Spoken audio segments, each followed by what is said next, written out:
मैं अपने केबिन में बैठी मुंशी जी से पेपर्स टाइप करवा रही थी।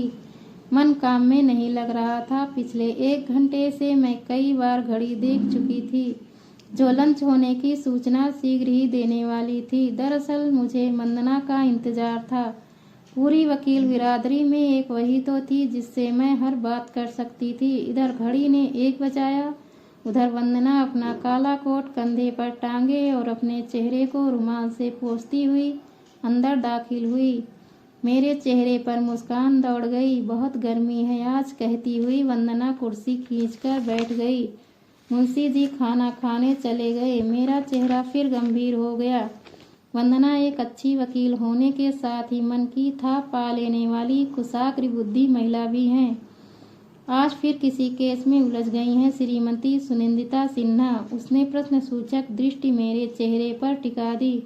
नहीं तो, इस नहीं तो में कोई दम नहीं है। तुम कोई बात छिपाते वक्त शायद यह भूल जाती हो कि हम पिछले 3 साल से साथ हैं और अच्छी दोस्त भी हैं।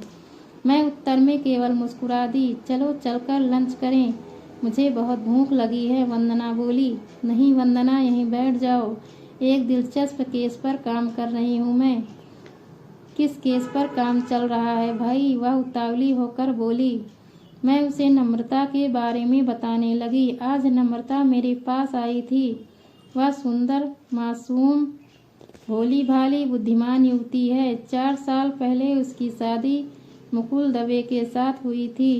दोनों खुश भी थे, किंतु शादी के तकरीबन 2 साल बाद उसका परिचय एक अन्य लड़की के साथ हुआ। उन दोनों के बारे में नम्रता को कुछ ही दिन पहले पता चला है।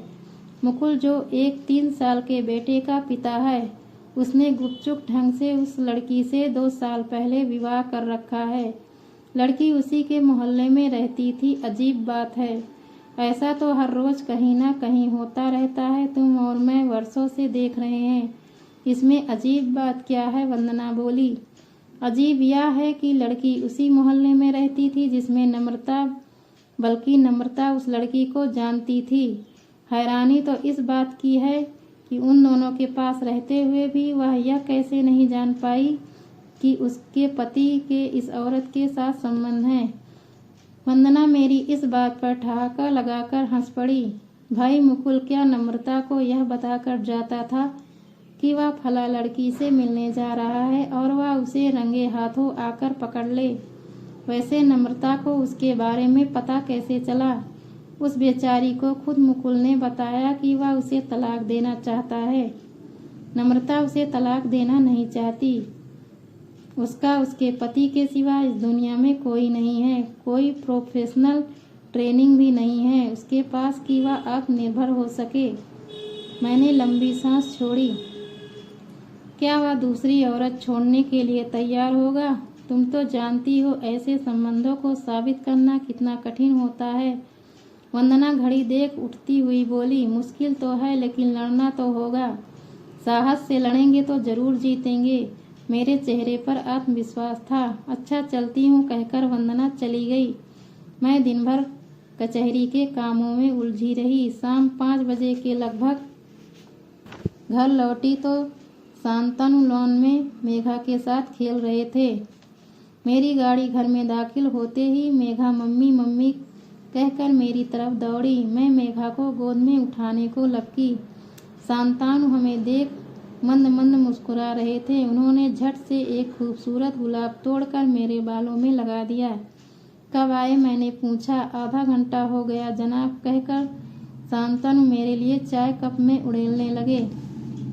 अरे अरे, मैं बना लेती हूँ। नहीं, तुम थक कर लौटी हो, तुम्हारे लिए चाय मैं बनाता हूँ, वह मुस्कुराकर बोले। तभी फोन की घंटी बजी और अंदर चले गए। मैं आंखें मूंदे वहीं कुर्सी पर आराम करने लगी। शांतनु का यही स्नेह, यही प्यार तो मेरे जीवन का सहारा है। घर आते ही शांतनु और मेघा के अथाह प्रेम से दिन भर की थकान सुकून में बदल जाती है। अगर शांतनु का साथ न होता तो शायद मैं कभी भी इतनी कामयाब वकील न होती कि लोग मुझे देखकर रश्क कर सकें। दिन बीतते गए, यही दिनचर्या, यही क्रम। पता नहीं क्यों मैं नम्रता के केस में अधिक ही दिलचस्पी लेने लगी थी। और हर कीमत पर उसके पति को सबक सिखाना चाहती थी, जो अपनी पत्नी को छोड़कर किसी अन्य पर रिझ गया था। मुझे नम्रता के केस में उलझे हुए लगभग 1 साल बीत गया। दिन भर की व्यस्तता में वंदना की मुस्कुराहट मानसिक तनाव को कम कर देती थी। उस दिन भी कोर्ट में नम्रता के केस की तारीख थी। मैं जी जान से जुटी थी। आखिर फैसला हो ही गया। मुकुल दवे सिर झुकाए कोर्ट में खड़ा था। उसने जज साहब के सामने नम्रता से माफ़ी मांगी और जिंदगी भर उस लड़की से न मिलने का वादा किया। नम्रता की आंखों में खुशी के आंसू थे। मैं भी बहुत खुश थी। घर लौटकर यही खुशखबरी मैं शांतनु को सुनाना चाहती थी। उस दिन शांतनु पहली बार लॉन में नहीं बल्कि अपने कमरे में मेरा इंतजार कर रहे थे। इससे पहले कि मैं कुछ कह पाती वह बोले, बैठो सुनंदा, मुझे तुमसे कुछ जरूरी बातें करनी है। उनकी मुख मुद्रा गंभीर थी। मैं कुर्सी खींचकर पास बैठ गई। मैंने आज तक उन्हें इतना गंभीर नहीं देखा था। वह बोले, हमारी शादी को 6 साल हो गए हैं सुनंदा, और इन 6 सालों में मैंने यह महसूस किया है कि तुम एक संपूर्ण स्त्री नहीं हो जो मुझे पूर्णता प्रदान कर सके। तुम में कुछ अधूरा है जो मुझे पूर्ण होने नहीं देता। मैं अवाक रह गई। मेरा चेहरा आंसुओं से भीग गया। वह आगे बोले, मुझे तुमसे कोई शिकायत नहीं है सुनंदा। तुम एक अच्छी चरित्रवान पत्नी, अच्छी माँ और अच्छी महिला भी हो, मगर कहीं कुछ है जो नहीं है। शब्द मेरे गले में घुटते चले गए। मैं इतना बता दूं शांतनु, वह कौन है जिसके तुम्हारे जीवन में आने से मैं अधूरी लगने लगी हूँ। तुम चाहो तो मेघा को साथ रख सकती हो, उसे माँ की ज़रूरत है। मुझे मेरे प्रश्न का उत्तर दो शांतनु, कौन है वह? वह खिड़की के पास जा खड़े हो गए और अचानक बोले, वंदना। मुझ पर वज्रपात हुआ। हाँ, एडवोकेट वंदना प्रधान। मैं बेजान हो गई, यहाँ तक कि एक सिसकी भी नहीं ले सकी। जी चाह रहा था कि पूछूं कब मिलते थे वंदना से और कहाँ। सारा दिन तो वह कोर्ट में मेरे साथ रहा करती थी। तभी वंदना के वे शब्द मेरे कानों में गूंज उठे, क्या मुकुल नम्रता को बताकर जाता होगा कि कब मिलता है उस पराई स्त्री से? ऐसा तो रोज ही होता है। मैं नम्रता से कहा करती थी कि कैसी बेवकूफ़ स्त्री हो तुम नम्रता। पति के हाव भाव, उठने बैठने, बोलने चालने से तुम इतना भी अंदाज़ा नहीं लगा सकी कि उसके दिल में क्या है। मैं खुद भी तो ऐसा नहीं कर पाई। मैंने तो कसकर अपने कानों पर हाथ टिका लिए। जल्दी जल्दी सामान अपने सूटकेस में भरने लगी। शांतनु जड़वत खड़े रहे। मैं मेघा की उंगली थामे गेट से बाहर निकल आई। अगले दिन मैं कोर्ट नहीं गई। दिमाग पर बार बार अपने ही शब्द प्रहार कर रहे थे। एक मोहल्ले में रहकर भी नम्रता कुछ ना जान पाई और मैं दिन में वंदना और शाम को शांतनु, इन दोनों के बीच में ही झूलती रही थी। फिर भी गिला करती तो किससे?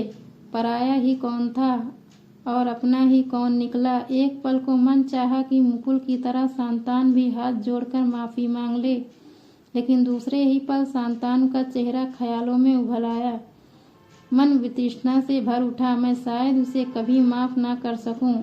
मैं नम्रता नहीं हूँ। अगले दिन मुंशी जी टाइपराइटर लेकर बैठे और बोले, जी मैडम लिखवाइए। लिखिए munshi ji. Dissolution of marriage by decree of divorce, Sunanda Sinha versus Shantanu Sinha. Typewriter की टिक टिक का स्वर ऊंचा हो रहा था और मेरे शब्द उसमें दबते जा रहे थे।